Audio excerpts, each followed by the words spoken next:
possible que aquesta demanda llargament plantejada es converteixi avui en una realitat. I aquella antiga carretera ha de ser la prolongació d'un vial urbà cap a un assentament on hi ha molta gent, tant del terme municipal de Sant Esteve com el de Martorell, que és el Pou del Merli.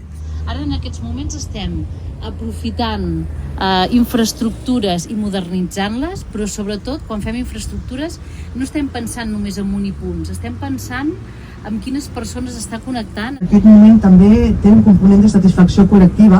Aquest desdoblament ha estat una reivindicació històrica dels governs de Sant Esteve Sesrovires. Vull agrair moltíssim avui a totes les administracions que hem format part d'això, que això avui sigui una realitat que, tot i que bé, deixem-ho dir perquè és cert, una mica tard, però que ja era hora que vingués i crec que ho agrairem tots. Per tant, moltíssimes gràcies i a disfrutar d'aquest vial. Gràcies.